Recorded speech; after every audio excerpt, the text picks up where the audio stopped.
Tapi Yahudi yang ortodok ini mirip kayak teman-teman kita Salafi, Pak, jenggotnya persis sama. Itu mereka kalau bermuamalah dengan perempuan sama seperti Salafi. Jadi kalau ada perempuan datang ke komplek mereka, itu nggak boleh pakaian sembarangan. Dan kalau nanya itu orang-orang Yahudi ortodok ini nggak berani lihat perempuan. Dan perempuan tidak boleh beribadah seperti laki-laki di tempat-tempat ibadah. Persis seperti Salafi. Salafi kan ngelarang perempuan juga ke masjid, ya nggak? Bener nggak? Ya, sebaik-baik tempat sholat perempuan tuh di kamarnya, begitu dalam tradisi Salafi, ajaran Salafi. Sama, jenggotnya sama. Jadi kalau mau memahami surat Toha, kisah Sayyidina Musa ngambil jenggotnya Sayyidina Harun, nah itu lihat Pak, Yahudi ortodok tuh jenggotnya sepanjang itu, diambil langsung sama Sayyidina Musa alaihi wassalatu wassalam. Adapun perkataan yang mengatakan bahwa orang yang berjenggot panjang, semoga tidak ini yang dimaksudkan, semoga tidak ini perkataan, mungkin ada redaksi saya tidak dengar langsung. Ada yang mengatakan mirip dengan orang Yahudi ortodoks. Ya, ini maklum dari hadisan yang kadzab memang. Ya, dustanya tidak sekali ini, sudah terlalu banyak dustanya. Maka nasihat yang perlu kita sampaikan, kalau belajar ngajarkan ilmu, hindari berdusta. Tidak perlu memfitnah. Antum sampaikan dalil, bahkan dalih sekalipun, sampaikan dalil tanpa memfitnah orang lain. Karena orang yang suka memfitnah, hablul kadhibi qasir, tali dusta itu pendek, tidak kuat mengikat, nanti terlepas dia. Maka nasihat saya kepada siapapun dai yang tak sepakat sekalipun, tolong berdakwahlah dengan ilmu, kemudian buktikan dengan amal. Jangan kita berkoar-koar kita ahlus sunnah yang sesungguhnya, tapi sunnah kita belakangi. Jangan kita katakan kita pengikut salaf yang asli, yang lain talaf misalnya, tapi buktikan dengan amal. As-salaf itu bila diperintah dikerjakan, bila dilarang mereka tinggalkan tanpa banyak alasan. Oleh sebab itu kalau dia miripkan dengan demikian, ya kalau sempat kita mengatakan itu sudah dilapor gitu itu. Ya, sudah dilapor karena ini pencemaran nama baik. Tapi kita hanya mendoakan semoga Allah perbaiki lisannya, Allah perbaiki hatinya, Allah benahi ilmunya, mudah-mudahan Allah ampuni dosa-dosanya, kembali kepada Islam kembali kepada hidayah dengan sebenar-benarnya. Allah murdahu ilal islami raddan jamila. Karena kalau begini hanya mencela dan takut nanti masuk dosa memperolok-olok sunnah Nabi sallallahu alaihi wasallam. Karena sahih dalam riwayat muttafaq alaih bahwa Nabi sallallahu alaihi wasallam jenggotnya sangat tebal. Lalu antum katakan orang-orang Talafi katanya yang berjenggot tebal mirip dengan orang-orang Yahudi ortodoks. Anda telah menuduh Nabi sallallahu alaihi wasallam, dan ini khawatir kita masuk dosa memperolok-olok sunnah Nabi alaihi salatu wasallam yang akibatnya adalah keluar dari Islam.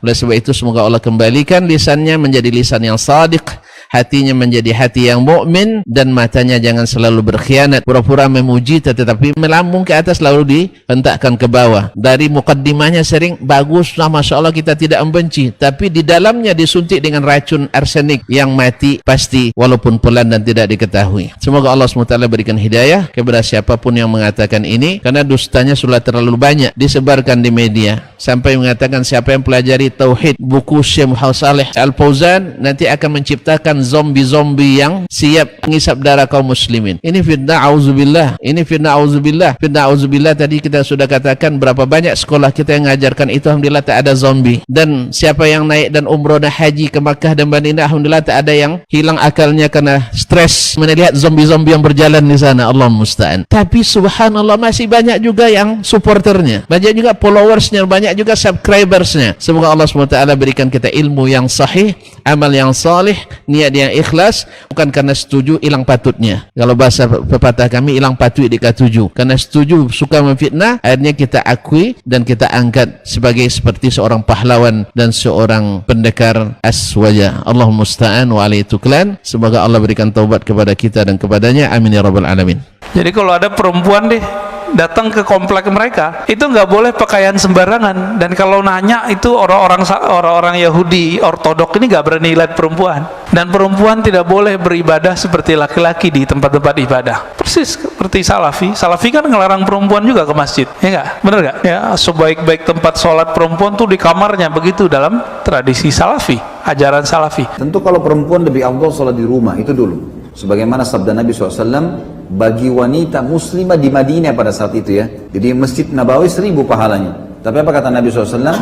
Sholat wanita di ruang tamu rumahnya lebih afdal daripada di luar rumahnya, masuk dalamnya masjid. Dan sholat ia di dalam kamarnya lebih afdal daripada ruang tamunya. Kan gitu. Ini disebutkan di Madinah dan waktu itu Masjid Nabawi. Masjid Nabawi jelas fadilahnya besar. Tapi tetap lebih afdal perempuan sholat di rumahnya. Maka saya sarankan ukhti ini sholat di rumahnya. Rasul sallallahu alaihi wasallam mengatakan salatul mar'ati fi baitiha khairun min salatiha fi masjidi qaumiha. Salatnya seorang perempuan itu di rumahnya lebih baik daripada salat dia di masjid kampungnya. Ini Nabi alaihi salatu wasallam bersabda di Madinah. Kan di Madinah itu ada beberapa masjid di kampung. Kayak ada Masjid Quba ya, ada Masjid Bani Salim yang jadi masjid kiblaten tuh. Sebagian sholat di sana, tapi sebagian ingin sholat di Masjid Nabawi. Di Masjid Nabawi pahalanya berapa? 27 kali 1000 sekali sholat di sana. Kalau berjamaah tinggal ditambahkan. Maka para wanita ingin sholat di Masjid Nabawi. Nabi mengatakan sholatnya dia di rumahnya lebih sallallahu alaihi wasallam lebih baik daripada sholat dia di masjid kampungnya. Wa sholatuha fi masjidi qaumiha khairun min salatiha fi masjidi. Dan sholatnya wanita di masjid kampungnya lebih baik daripada sholat dia di masjidku, kata Rasul sallallahu alaihi wasallam. Jadi kalau dikatakan sholatnya wanita di rumah 27 bukan 27, lebih baik dari 27. Kalau dia di masjid dapat berapa? 27 dia dapat. Kalau di rumah lebih dari itu. Makanya perempuan nggak perlu iri. Kadang-kadang ada wanita yang iri sama suaminya. Bang, itu enak banget kok bang. 27 terus, anak cuma dapat 1 gitu dia. Kadang-kadang seperti itu. Tapi wanita boleh sholat di masjid. Bahkan para suami haram hukumnya melarang istrinya ke masjid. Rasul sallallahu alaihi wasallam mengatakan la tamna'u ima Allah masajidallah. Kalian jangan larang tuh hamba-hamba wanita Allah untuk ke rumah-rumah Allah. Engkau ngelarang istrimu ke masjid, ke pasar nggak dilarang. Ada suami, ente kok ke masjid, kata dia. Di rumah itu lebih afdol. Kadang-kadang suami kayak gitu. Di rumah, bang mau ke pasar, tafadhol. Ente ke pasar nggak apa-apa, ke masjid nggak boleh. Ke pasar itu tempatnya setan yang seharusnya dilarang. Udah, engkau nggak perlu ke pasar, ana yang ke pasar. Masya Allah, itu suami yang baik.